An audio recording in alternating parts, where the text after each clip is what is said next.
ಸಿದ್ದಯ್ಯ ಸ್ವಾಮಿ ಹಿರೇಮಠ ಈ ಊರಿನ ಪುರೋಹಿತರಾಗಿ ನಾವು ಕೆಲಸವನ್ನು ಮಾಡ್ತಕ್ಕ ಗಂಗಾವತಿ ತಾಲೂಕಿನ ಜೀರಾಳ್ ಕಲ್ಗುಡಿ ಗ್ರಾಮದ ಜೀರಾಳ್ ಪಂಚಾಯತಿಯ ವ್ಯಾಪ್ತಿಯಲ್ಲಿ ಬರ್ತಕ್ಕಂಥ ಈ ಗ್ರಾಮ ಇದು ಮೊದಲಿನಿಂದಲೂ ಬಹಳ ಸಣ್ಣದಾದಂಥ ಗ್ರಾಮ. ಇಲ್ಲಿ ತುಂಗಭದ್ರಾ ಎಡದಂಡೆ ಕಾಲುವೆ ಈ ಗ್ರಾಮದಲ್ಲಿ ಹಾದು ಹೋಗಿರುವುದರಿಂದ ಈ ಭಾಗದ ಜನರಿಗೆ ಬೇರೆ ಸ್ಥಳಾಂತರದಂಥ ಭೂಮಿಯನ್ನು ಕೊಟ್ಟು ಅಲ್ಲಿ 2 ಊರುಗಳು ಆಗ್ತಕ್ಕಂಥವಾಗಿದ್ದಾವೆ. ಅಲ್ಲಿ ಸಹಿತ ದೇವಸ್ಥಾನಗಳನ್ನು ಕಟ್ಟ್ಯಾರ. ಈ ಊರಲ್ಲಿ ದೇವಸ್ಥಾನಗಳದಾವ. ಆ ದೇವಸ್ಥಾನದ ಪುನರುಜ್ಜೀವನ ಕಾರ್ಯಕ್ರಮವನ್ನು ಮೊದಲು ಏನೂ ಇದ್ದಿಲ್ಲ. ಇತ್ತೀಚೆಗೆ ವಿಜ್ಞಾನ ಮುಂದುವರೆದಂಗೆಲ್ಲ ಎಲ್ಲ ಥರದ ದೇವಸ್ಥಾನಗಳನ್ನು ಅವೆಲ್ಲವನ್ನು ಮತ್ತೆ ಹೊಳ್ಳಿ ಅದನ್ನು ಮಾಡಿಸ್ತಕ್ಕಂಥ ಕೆಲಸವನ್ನು ಊರಿನ ಗುರು ಹಿರಿಯರು ಮಾಡಿದ್ದಾರೆ.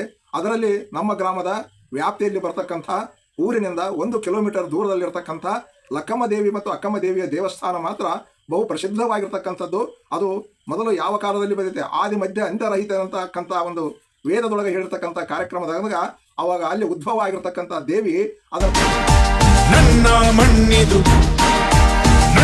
ಮಣ್ಣಿದು ಕನ್ನಡ ಮಣ್ಣು, ನನ್ನುಸಿರಲ್ಲಿ ಕಂಪಿಸೋ ಮಣ್ಣು, ಧಮನಿ ಧಮನಿಯಲ್ಲಿ ನರ್ತಿಸೋ ಮಣ್ಣು, ವಿಶ್ವಮಾನವತೆ ಸಾರಿದ ಮಣ್ಣು ಕನ್ನಡದಿ ಈ ಪುಣ್ಯವತಿ, ನನ್ನಡೆದ ಸೌಭಾಗ್ಯವತಿ.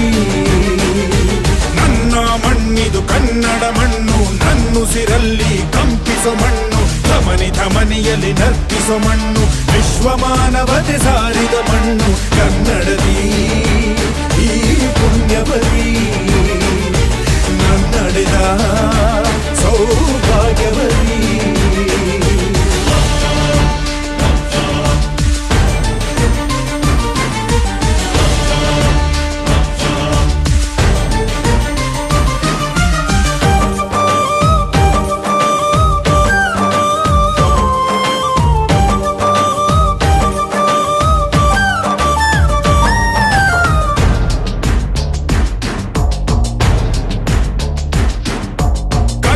ಕವಿಗಳ ಸಾಲುಗಳು ನಿನ್ನ ಕಣ್ಣಿಗೆ ಕಾಡಿಗೆಯು, ಜ್ಞಾನಪೀಠದ ಗೌರವವು ತಾಯೇ ನಿನಗೆ ಸಿಂಧೂರವು.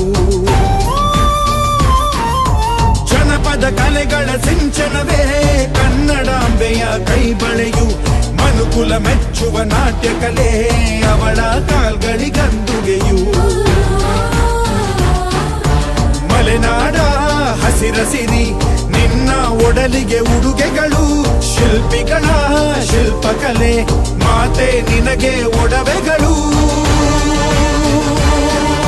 ಜನಿಸುವ ಮನುಜನೇ ಕನ್ನಡ ಮಣ್ಣಲಿ, ಸ್ವರ್ಗವ ಕಾಣುವೆ ನನ್ನ ಈ ಮಣ್ಣಲಿ, ಪುಣ್ಯದ ಮಣ್ಣಲಿ.